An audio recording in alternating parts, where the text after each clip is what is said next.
Sehat atau tidak? Badannya sehat? Otaknya sehat?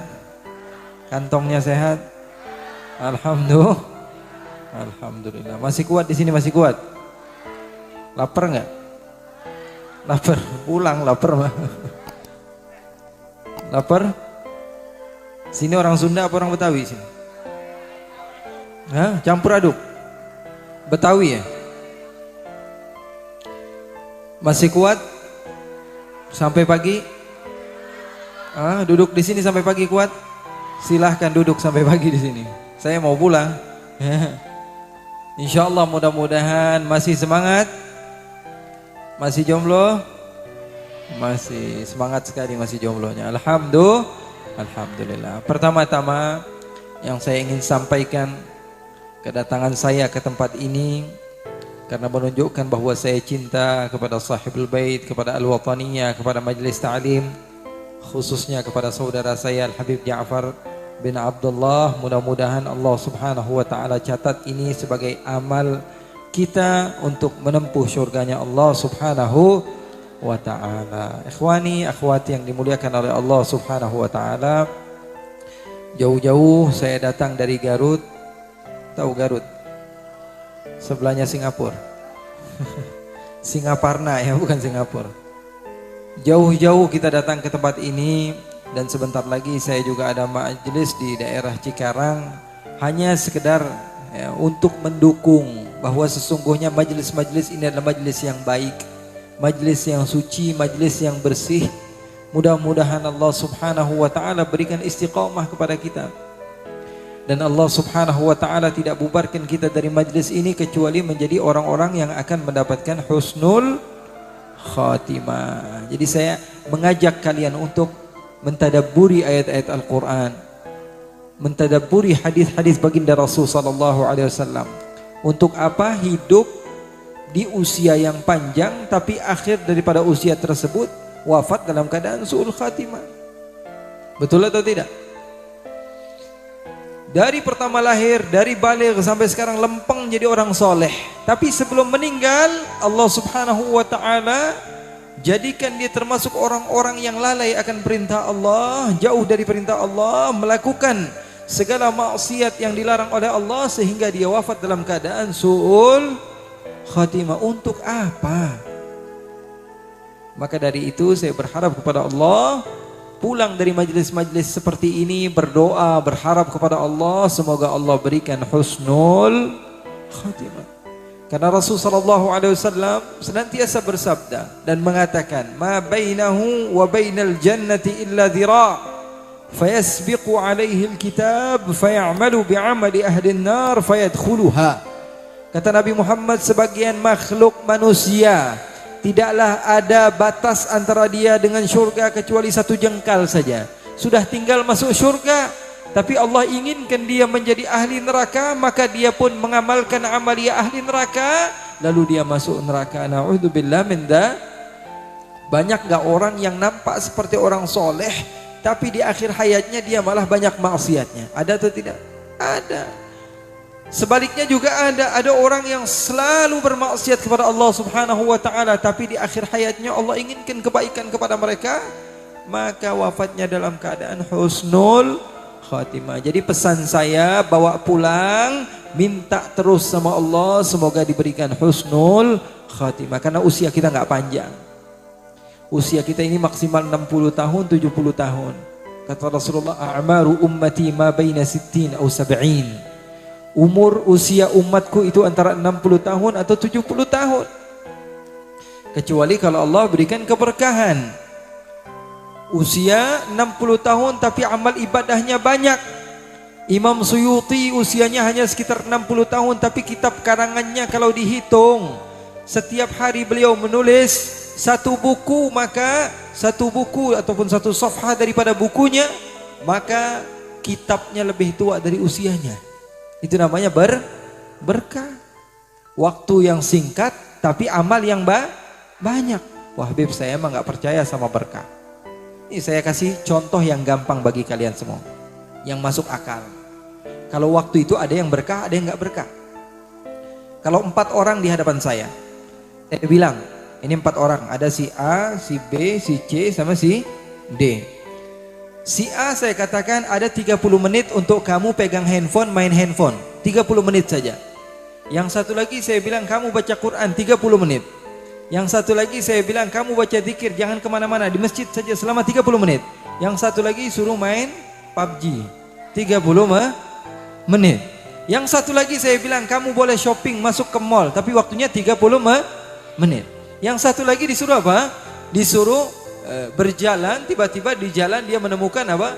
Ada lampu merah, lamanya selama 30 menit. Kira-kira lama nggak 30 menit? Kita 1 menit aja udah teriak-teriak, ini 60 detik, ini lama sekali waktunya. Waktu yang sama 30 menit.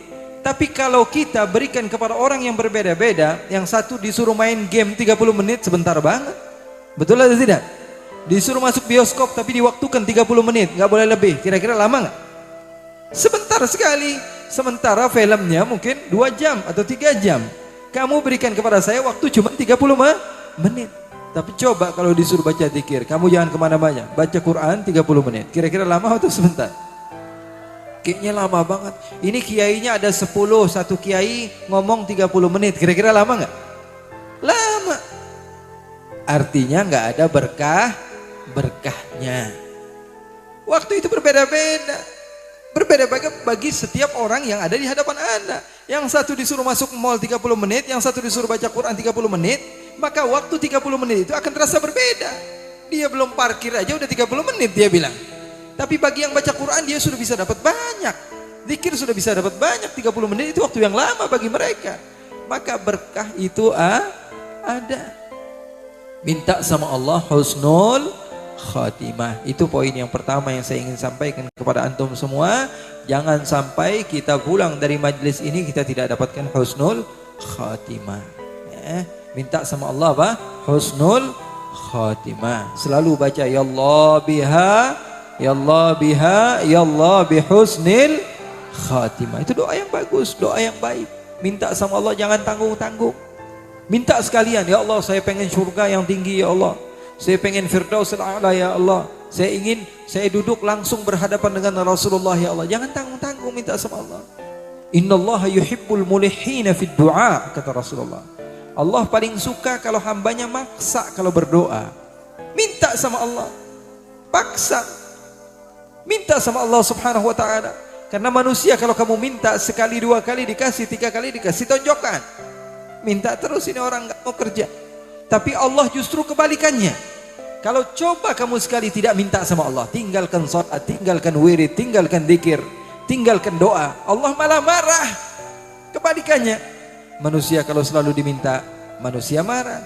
Allah kalau tidak diminta, justru Allah marah. Katanya, la tas'alanna bani Adam hajatan wasalil ladzi abwabuhu la tuhjabu. Allahu yaghdabu in tarakta su'alahu wa bani Adam hina yus'alu yaghdabu. Minta sama Allah jangan tanggung. Minta semuanya. Punya utang misalnya 500.000, ya Allah saya minta, ya Allah saya punya hutang 500.000, saya minta ya Allah 600.000 lebih dikit ya Allah 100.000 buat saya jajan. Tanggung sekali. Punya hutang 500.000 mintanya sama Allah 1 miliar. Allah kasih. Husnudzan sama Allah. Berbaik sangka kepada Allah. Allah bisa menjadikan orang yang paling miskin kaya raya pada saat ini juga. Allah bisa jadikan orang yang kaya raya miskin pada saat ini juga. Bahkan orang yang tidak beriman di pagi hari ingin membunuh Nabi, di sore hari Allah bisa rubah hatinya rela dibunuh demi Nabi.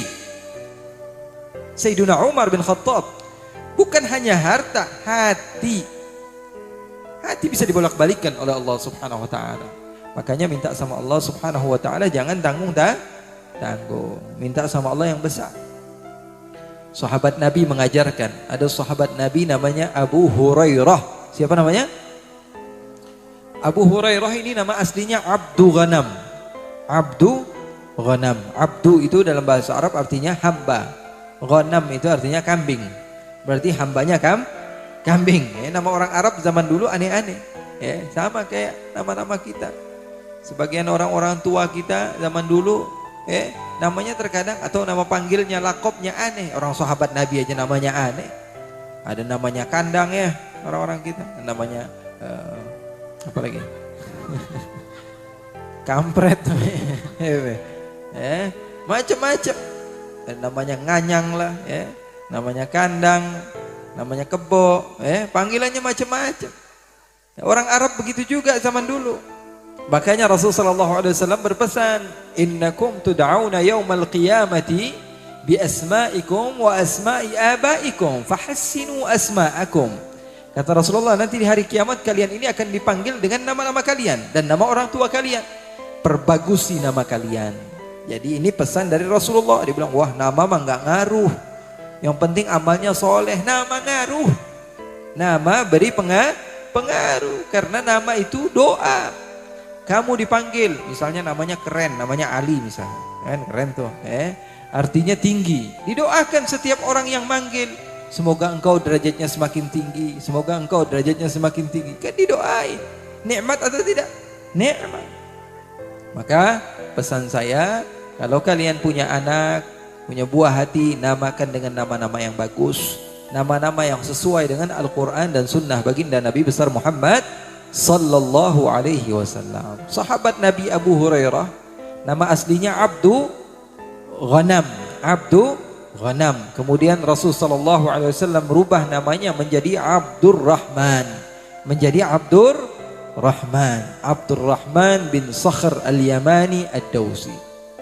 Singkat cerita, sahabat Nabi ini dipanggil sama Rasul. Kata Rasul, wahai Abu Hurairah, kamu datang kemari sekarang. Bergegas Abu Hurairah mendatangi Rasulullah. Lalu Rasulullah katakan, wahai Abu Hurairah, kamu panggil dua sahabatmu datang ke tempat saya akan berdoa, kamu berdoa, saya yang akan aminkan doa kalian. Yang berdoa siapa? Sahabat Nabi. Yang mengaminkan siapa? Nabi besar Muhammad sallallahu alaihi wasallam. Kalau Nabi yang berdoa kira-kira dikabulkan sama Allah atau tidak?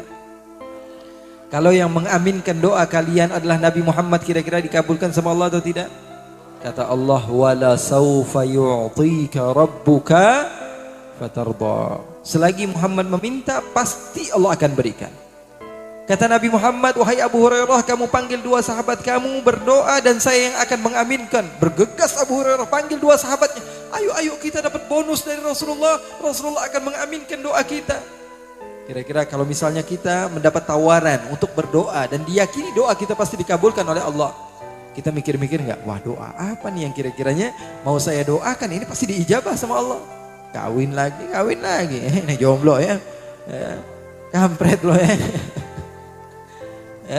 Semua berpikir, sahabat tiga itu kira-kira minta apa? Ya udah nanti aja kalau ketemu Rasulullah kita mikir. Kata Rasulullah, ayo kamu maju. Yang satu maju. Maju salah seorang di antara mereka. Kata Rasulullah, ini bagian kamu berdoa. Dia mengangkat tangan, ya Allah, saya minta ini, saya minta itu, saya minta ini, saya minta itu. Banyak disebutkan, bukan satu doang. Ini mumpung Rasulullah yang mengaminkan, pasti dikabulkan sama Allah.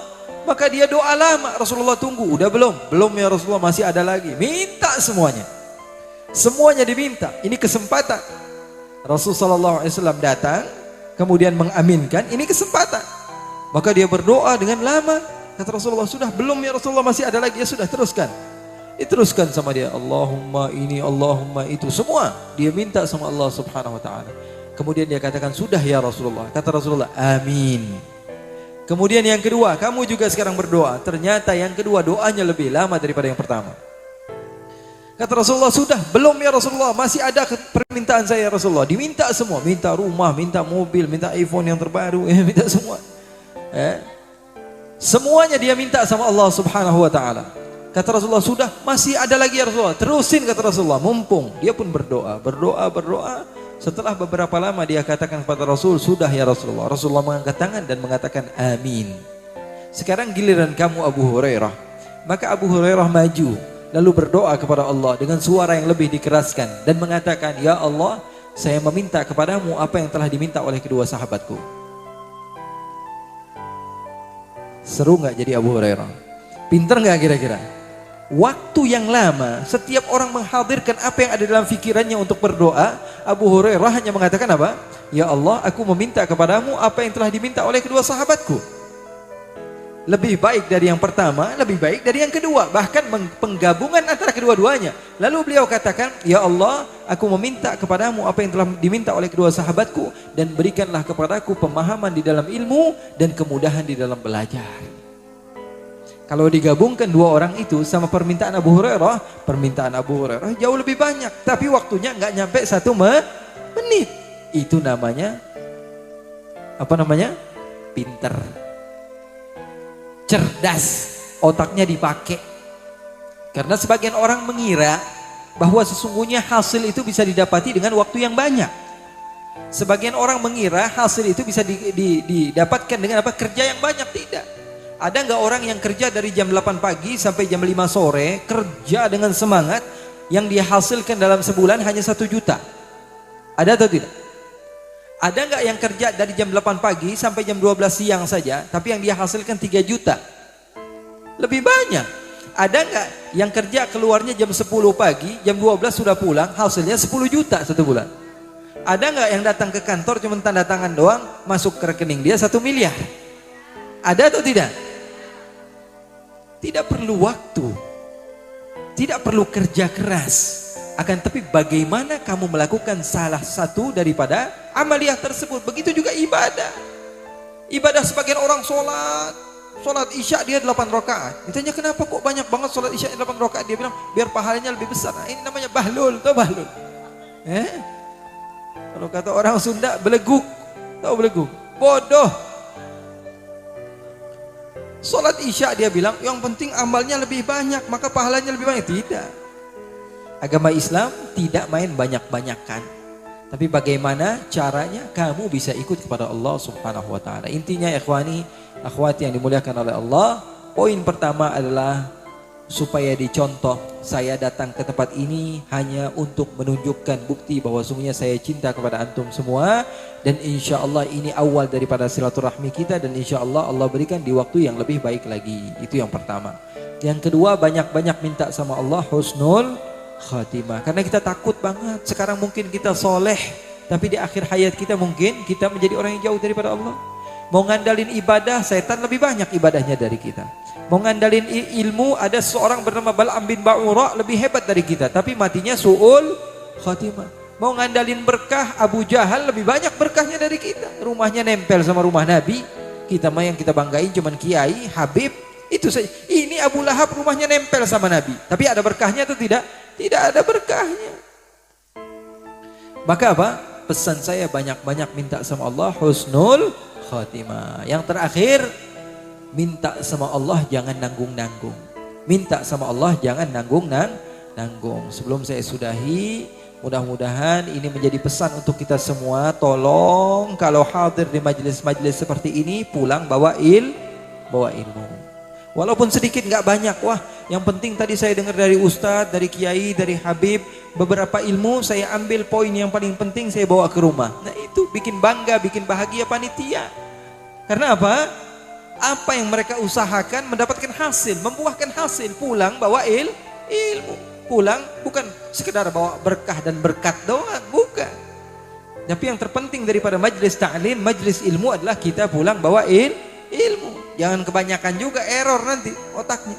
Yang terpenting apa? Ambil poin-poin yang menurut kita penting, bawa ke rumah, amalkan, insya Allah kita menjadi orang-orang yang bermanfaat di dunia dan di akhirat. Amin ya rabbal alamin. Semoga Allah Subhanahu wa taala jadikan perkumpulan ini perkumpulan yang dicintai oleh Allah, dan ini adalah awal daripada perjumpaan kami, dan semoga Allah Subhanahu wa taala tidak mengharamkan untuk kami berjumpa di lain waktu. Amin ya rabbal alamin. Allahumma ja'al jam'ana hadha jam'an marhuma wa tafarruqana min ba'dihi tafarruqan ma'suma wa la taj'al lahumma fina wa la minna wa la ma'ana syaqiyyan wa la mahruma. Ya Allah, jadikanlah perkumpulan kami ini perkumpulan yang Kau cintai ya Allah. Tidaklah kami keluar dari tempat ini kecuali dosa kami telah Kau ampuni ya Allah. Tidaklah kami melangkahkan kaki kami dari tempat ini kecuali derajat kami telah Kau naikkan ya Allah. Ya Allah ya rabbal alamin, sesungguhnya kami berkumpul di tempat ini dan kami tahu bahwa sungguhnya kami penuh dengan maksiat, penuh dengan ujub, penuh dengan takabur, penuh dengan hasud, penuh dengan dengki, penuh dengan suudzon kepada siapapun ya Allah. Amaliyah kami adalah amaliyah yang busuk ya Allah. Kami yang paling faham, kami yang paling tahu siapa kami ya Allah. Tapi malam ini kami yakin salah seorang di antara yang hadir di tempat ini adalah orang yang suci, orang yang bersih, orang yang dekat denganmu ya Allah, orang yang mencintaimu dan dicintai olehmu ya Allah. Maka kami berdoa dengan ikhlas ya Allah. dari hati kami yang paling dalam ya Allah. Kalaupun kami tidak dikabulkan doa kami pada saat ini kecuali satu permintaan, maka kami meminta kepadamu husnul khatimah. Ya Allah, berikanlah kepada kami, keluarga kami, orang-orang yang kami cintai. Ya Allah, berikanlah kepada kami husnul khatimah. Jadikanlah kami termasuk orang-orang yang wafat dalam keadaan baik ya Allah. Kami tidak mampu mengandalkan amal ibadah kami ya Allah. Kami makhluk yang lemah ya Allah. Kami makhluk yang lemah, makhluk yang hina, makhluk yang penuh dengan dosa ya Allah. Tapi kami berharap dan kami yakin doa kami pasti diterima, diijabah. Pada malam hari ini banyak habaib, banyak ulama, banyak musafir. Di antara mereka ada orang yang sakit dan anak-anak kecil yang kau akan terima doa mereka. Orang-orang yang sudah tua, renta, yang kau akan terima doa mereka ya Allah. Jangan pandang kami tapi pandang mereka ya Allah. Berikanlah kepada kami husnul khatimah indal maut fi khair wa lutuf wa afiyah walhamdulillahi rabbil alamin. Wassalamualaikum warahmatullahi wabarakatuh.